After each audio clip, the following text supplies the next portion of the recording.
তুমি ইমাম সাহেব আব্দুল কাহার সেদিন মেম্বারে কেন তুমি এই কথা বলো নাই? তুমি সমাজের লোক, তুমি কেন অপরকে তুমি অন্যায় কাছ থেকে বিরত থাকতে বলো নাই? বলো তো বান্দা, হাসরের ময়দানে আল্লাহর সাথে বান্দার কথা হচ্ছে, কেন তুমি তার প্রতিবাদ করলে না? ভাইয়াকুলু, ওই লোকটা বলবে, রব্বি খশিতুন নাস, আয় আমার প্রতিপালক, আমি মানুষকে ভয় করেছিলাম। আমি আব্দুল কাহার চিন্তা করেছিলাম, আমি যদি হক কথা বলি আমার ইমামতি চলে যাবে, আমি যদি হক কথা বলি, আওয়ামী লীগের বিরুদ্ধে বলি, আওয়ামী লীগের লোক অসন্তুষ্ট হবে, আমি যদি বিএনপির বিরুদ্ধে বলি, বিএনপি অসন্তুষ্ট হবে, আমি যদি দাঁড়িয়ে যারা রাখে না তাদের বিপক্ষে বলি, ওই মুসল্লিরা আমাকে দেখতে পাবে, হুজুর খালি দাঁড়িয়ে কথা দেয়, হুজুর খালি নামাজের বয়ান দেয়, হুজুর খালি সুদ খাতে মানা করে। এই যে এই কথাগুলো আল্লাহ তাআলা বলবেন, আর মানুষ তখন বলবে, আল্লাহ মানুষকে ভয় করে এই কথাগুলো বলেনি আল্লাহ, এই কারণে। ফায়াকুলু, আল্লাহ বলবেন, ওয়ানা হাক্কু আইয়ুখশা, আল্লাহ বলবেন আমারই তো বড় হক ছিল যে সবার আগে তুমি আমাকে ভয় করবে। এবার আপনি জবাব দেন। সুবহানাল্লাহ, সুবহানাল্লাহ।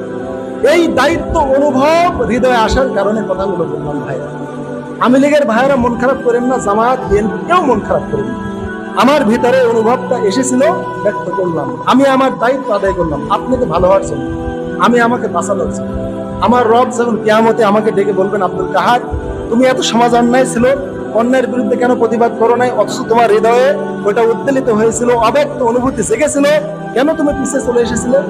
তখন আমি বলবো, আল্লাহ আমার ইমামতি চলে যেত, আমাকে ওই আওয়ামী লীগের লোকেরা রাস্তায় ধরে মারতো, পুলিশে দিত, বিএনপির লোকেরা আমাকে আমার কাছ থেকে চাঁদা নিত। ইয়া আল্লাহ খাশিতুন নাস, আমি মানুষকে ভয় করতাম আল্লাহ, মানুষের ভয়ে এই কাজটা আমি করিনি, আমি আমার ইমামতি রক্ষা করে চলেছি আল্লাহ।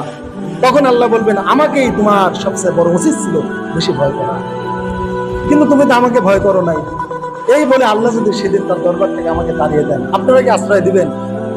যদি দায়িত্ব নেন, কোন আওয়ামী লীগের ভাই, কোন বিএনপির ভাই, আব্দুল কাহার মৌলানা সাহেব, আল্লাহ সেই দিন তাড়িয়ে দিলে জান্নাতের দায়িত্ব আমি নেব, আসেন আসেন, আওয়ামী লীগের লোক, বিএনপির লোক, যে যাই করেন আমার সামনে আসেন।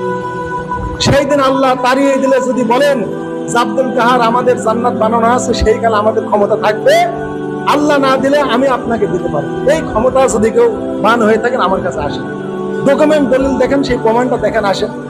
তবে আপনি প্রমাণ দেখাতে পারলে আমি দেব না, কেননা মালিক ইয়াউমিদ্দিন, সেই দিনের মালিক শুধু তিনি হবে। অতএব আল্লাহর তরফ থেকে কথাগুলো বলার একটা অব্যক্ত অনুভূতি হৃদয় এসেছিল, তাই বললাম। আওয়ামী লীগের বিরুদ্ধে বলিনি, বিএনপির বিরুদ্ধে বলিনি, আমি আমাকে বাঁচানোর জন্য বলেছি। ভালো হওয়া না হওয়া আপনার, পরকাল আপনার। আমি একটা দায়িত্বশীল ইমাম হিসাবে এলাকার মানুষকে সংশোধন করা, হয়তো জীবনে এই কথাগুলো এইভাবে কারো থেকে শুনেন না, বা এইভাবে ব্যাখ্যা হয়তো আপনাদের কিভাবে দেয় নাই, না দিলে তারা দেয়, কিন্তু আমি দিলাম, গ্রহণ করা না করা আপনাদের। অতএব আপনাদের সাথে আমার শত্রুতা নেই।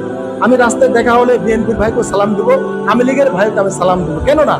আমি তার সাথে শত্রুতার জন্য কথাগুলো বলি, আমি আমার মুক্তির জন্য বলেছি, আর তার সফলতার জন্য বলেছি। আমার মুক্তি ইনশাআল্লাহ কনফার্ম, আর সফলতা এখন আপনার। যদি ইমামের কথা নেন মানেন, সফল কাম, আর যদি না নেন আপনি ব্যর্থ। অতএব আপনি সফল কাম হবেন না ব্যর্থ হবেন আপনার ব্যাপার, আপনার ব্যক্তিগত অধিকারে আমার হস্তক্ষেপ করার দায়িত্ব আমার নাই। এজন্য আওয়ামী লীগ, বিএনপি, জামাত সব ভাই আমার, সব মুসলমান আমার, আমি সবার ইমাম, আপনাকে বাঁচানোর দায়িত্ব আমার, আমি আমার দায়িত্ব আদায় করেছি, বাদ বাকি দায়িত্ব আপনাদের। আল্লাহ তাআলা যে কথাগুলো আজকে বললাম এই দুটো তিনটা হাদিস থেকে, এই অনুভবটুকু আল্লাহ আমাদের সবাইকে বোঝার তৌফিক দান করুন।